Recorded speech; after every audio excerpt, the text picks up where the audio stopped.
பொதுவாகவே நம்ம யார்கிட்டையாவது போயிட்டு நீங்கள் செய்தது அல்லது நீங்கள் பேசினது கொஞ்சம் தவறான காரியமாக இருக்குது, இதனால நிறைய பேருக்கு சங்கடம் ஆயிடுச்சு, இவ்வளோ இவ்வளோ பிரச்சனைகள் அதனால் நடந்திருக்கு அப்படின்னு சொல்லி நம்ம சொன்னோம் அப்படின்னா, முதல்ல நமக்கு வர்ற பதில் என்னென்னா, என்னை வந்து குறை சொல்கிறியே நீ ஓகேண்ணா ஃபஸ்ட்டு.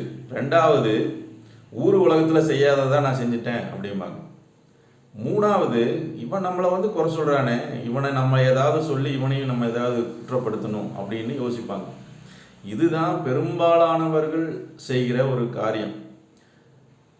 எல்லா மனிதர்களுமே பார்த்திங்கன்னா அவங்களுடைய உள்நோக்கம் பார்த்திங்கன்னா இப்படி தான் இருக்கும். அவங்கள நம்ம ஏதாவது சொல்லிட்டோம் அப்படின்னா உடனே வந்து நம்ம எதிர்த்தாக்குதல் நடத்தலாம் அல்லது அதற்கு எதிர்வினையாற்றுவாங்களே தவிர, அதை உள்வாங்கி கொண்டு அதனுடைய உண்மைத்தன்மை இருக்குதா, அவங்க சொல்கிறது பாயிண்ட் இருக்கா, உண்மையாகவே நம்ம தவறு தான் செஞ்சுருக்கோமா, தவறாக தான் பேசியிருக்கோமா, நிதானித்து பார்த்து அதை சரி செய்து கொள்ளுகிற ஒரு மனப்பக்குவம் வந்து ரொம்ப ரொம்ப சிலர்கிட்ட தான் இருக்கும். அப்படிப்பட்ட அந்த சிலர் பார்த்திங்கன்னா ஒரு நல்ல தலைவனாகவோ எல்லாராலும் விரும்பப்படுகிற ஒரு பர்சனாகவோ இருப்பாங்க. வேதம் தெளிவாக சொல்லுகிறது, நீதிமொழிகள் 10:17, புத்திமதிகளை காத்து கொள்ளுகிறவன் ஜீவ வழியிலே இருக்கிறான், கண்டனையை வெறுக்கிறவனோ மோசம் போகிறான். அந்த கண்டனை அப்படிங்கிறது என்னென்னா, நீங்கள் செய்கிறது தவறு, நீங்கள் செஞ்சது, நீங்கள் பேசுனது சில காரியங்கள் இப்படி தப்பாக இருக்குது, நீங்கள் சரி செய்து கொள்ளுங்கள்னு சொல்கிறாங்களே, அதுதான் கண்டனை. அப்போ அந்த புத்திமதிகளும் இந்த கண்டனைகளும் நம்மக்கிட்ட சொல்கிறதுக்கு பெரிய ஒரு அறிவாளியோ அல்லது ஒரு பெரிய பரிசுத்தமானோ தான் வந்து சொல்லணும் அப்படின்னு கிடையாது. சின்ன குழந்தைகள்டிருந்து வயதானவர்கள் வரைக்கும் யார்கிட்டிருந்து வேணால் இந்த புத்திமதிகளும் கண்டனைகளும் வரலாம்.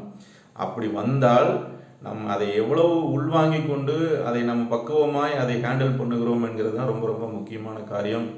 இந்த வசனமும் அதைத்தான் சொல்லுகிறது, புத்திமதிகளை காத்து கொள்ளுகிறவன். எந்த ரூபத்தில் வந்தாலும் கர்த்தர் அதை அனுமதிக்கிறார். ஏதாவது நாம் ஏதாவது தவறு செய்யும் பொழுது அல்லது வேதத்துக்கு புறம்பாய் நடக்கும் பொழுது, மற்ற காரியங்களில் கர்த்தருக்கு பிரியமில்லாத ஏதாவது செய்யும் பொழுது, யாராவது ஒருவர் மூலமாக அதை நமக்கு உணர்த்து வைக்கிறார். அது யார் வேணா இருக்கலாம், நம்ம எதிரியாக கூட இருக்கலாம். அவங்க மூலமாக நம்மை உணர்த்து வைக்கும் பொழுது, நம்மை நோக்கி புத்திமதிகளும் கண்டனைகளும் வரும் பொழுது, அதை ரிசீவ் பண்ணுறதுக்கு நமக்கு ஒரு மனப்பக்குவம் வேணும். அதை நிதானித்து பார்த்து அதை நம்மை சரி செய்து கொள்வதற்கும் நம்முடைய இருதயம் பக்குவப்பட்டிருக்குமானால் கர்த்தர் அதில் சந்தோஷப்படுவார். கர்த்தர் நம்மை ஆசீர்வதிப்பார். God bless you. மீண்டும் நாளைக்கு சந்திப்போம். Have a good day.